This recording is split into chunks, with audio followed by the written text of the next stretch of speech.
ఉమ్మడి పాలమూరు జిల్లాలో కృష్ణానది పరవళ్లు తొక్కుతూ 300 కిలోమీటర్లు ప్రవహిస్తున్న రైతన్నలకు సాగునీరు కష్టాలు మాత్రం గట్టెక్కడం లేదు. వర్షాకాలంలో పంటల సాగు కొంత ఆశాజనకంగానే ఉన్నా వేసవికాలంలో మాత్రం రైతన్నలు పంటలను నష్టపోవాల్సి వస్తోంది. కృష్ణానదిపై ఎగువన ఉన్న కర్ణాటక రాష్ట్రంలో అక్కడి రైతులు ఎండాకాలంలోనూ సమృద్ధిగా పంటలు పండించుకుంటుండగా తెలంగాణలోని జూరాల ఆయకట్టు రైతుల పరిస్థితి మాత్రం అందుకు భిన్నంగా ఉంటోంది. ఇందుకు కారణం కృష్ణా జలాలను మన పాలకులు వడిసి పట్టుకోవడంలో విఫలమవుతున్నారన్న విమర్శలు వెల్లువెత్తుతున్నాయి. ప్రతి ఏడాది వేసవి ఆరంభంలోనే జూరాల ప్రాజెక్ట్ డెడ్ స్టోరేజ్ కి చేరుకుంటోంది. జూరాల ప్రాజెక్ట్ ఆయకట్టు రైతుల కష్టాలపై స్పెషల్ రిపోర్ట్. ఎగువ రాష్ట్రాలు నీటి నిల్వ సామర్థ్యాన్ని రోజు రోజుకు పెంచుకుంటూ పోతున్నాయి. తెలంగాణ రాష్ట్రంలోనే మొట్టమొదటి ప్రాజెక్ట్ అయిన జూరాల ప్రాజెక్టులో మాత్రం రోజు రోజుకు నీటి నిల్వ సామర్థ్యం తగ్గిపోతూ వస్తోంది. ఉమ్మడి పాలమూరు జిల్లాలో 300 కిలోమీటర్ల మేర పరవళ్లు తొక్కుతూ ప్రవహించే కృష్ణమ్మను ఒడిసి పట్టుకోవడంలో పాలకులు నిర్లక్ష్యం వహిస్తూనే ఉన్నారు. దీంతో ప్రతి వేసవి కాలంలో ఇటు సాగునీరు అటు తాగునీరుకు ఉమ్మడి పాలమూరు ప్రజలు ఇబ్బందులు ఎదుర్కొనే అవకాశాలు ఎక్కువగా వస్తున్నాయి. ఈ పరిస్థితిని మారే అవకాశమే లేదా? పాలకులు ఎందరో మారినా పాలమూరు జిల్లాలో నీటి నిల్వ సామర్థ్యాన్ని పెంచుకునే నాతుడే కరువయ్యారా? హెచ్ఎం టీవీ అందిస్తున్న స్పెషల్ రిపోర్ట్ ఇప్పుడు చూద్దాం.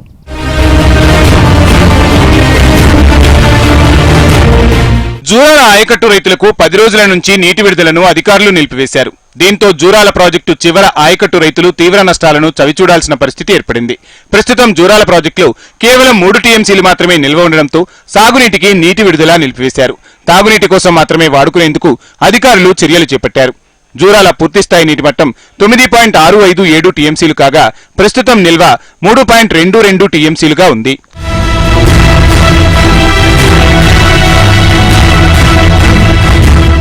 ఉమ్మడి మహబూబ్ నగర్ జిల్లాకు ప్రధాన సాగునీటి వనరులైన జూరాల ప్రాజెక్టులో జలాలు రోజురోజుకు అడుగంటిపోతున్నాయి. ప్రాజెక్టు ఆయకట్టు రైతులు ఈ ఏడాది కూడా సాగునీరు అందక అవస్థలు పడాల్సిన పరిస్థితులు తలెత్తాయి. జూరాల కుడి ఎడమ కాలువల కింద మొత్తం 1,10,000 ఎకరాలు సాగు చేస్తున్నారు. అందులో కుడి కాలువ కింద 42,000 ఎకరాలు, ఎడమ కాలువ కింద 68,000 ఎకరాల పంటలు సాగుతున్నాయి. ప్రధానంగా అందరు రైతులు వరినే సాగు చేస్తున్నారు. జూరాల ప్రాజెక్టులో రోజురోజుకి జలాలు అడుగంటడంతో ప్రాజెక్టు అధికారులు గత 10 రోజుల నుంచి నీటి సాగును నిలిపివేశారు. దీంతో పంటలు నీరందక ఎండిపోతున్నాయి.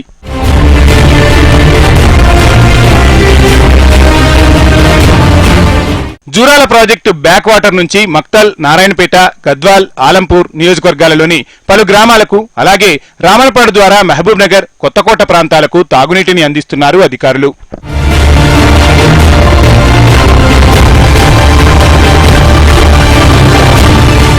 జూరాల ప్రాజెక్టులో 11 టీఎంసీల నీటి నిల్వ చేసుకునే విధంగా డిజైన్ చేసి నిర్మించారు. కానీ ప్రాజెక్టులో మాత్రం ఎప్పుడూ కేవలం 9.567 టీఎంసీల నీటి నిల్వ మాత్రమే చేస్తూ మిగతా నీటిని దిగువకు వదిలేస్తున్నారు.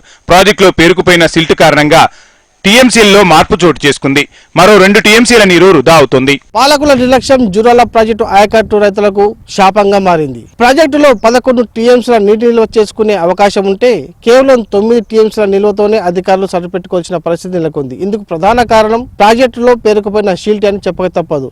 అయితే ప్రతి ఏడాది షీల్ట్ తొలగించి నీటి నిల్వ సామర్థ్యాన్ని పెంచుతామని పాలకులు చెప్తున్నా ఆ దిశగా మాత్రం అడుగులు పడడం లేదు.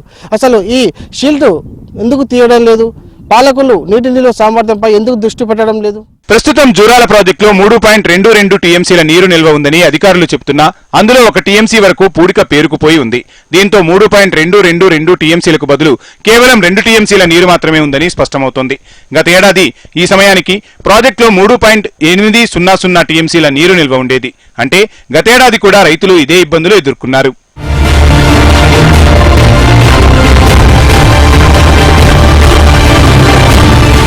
దీంతో రైతులు మరోసారి గతేడాది పరిస్థితుల్నే చవిచూడాల్సిన పరిస్థితులు తలెత్తాయి.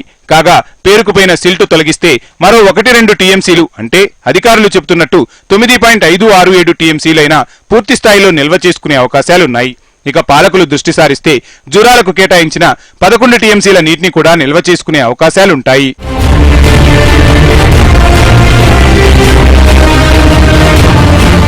ప్రస్తుతం జూరాలలో ఉన్న ఈ 3 టీఎంసీల నీరైనా తాగునీటి అవసరాలు తీరుస్తుందా లేదా అన్న సందిగ్ధత కొనసాగుతోంది. ప్రస్తుతం జూరాల ప్రాజెక్టులో అడుగంటుతున్న జలాలను చూస్తుంటే గతేడాది పరిస్థితి పునరావృతం అవుతుందని స్పష్టంగా తెలుస్తోంది.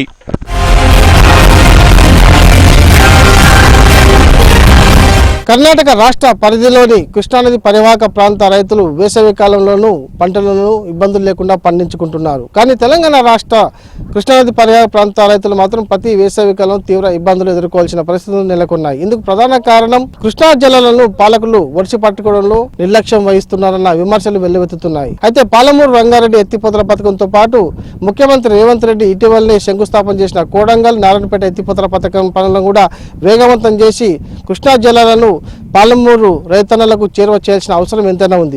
Srinivasarao, నందచారి, HM TV.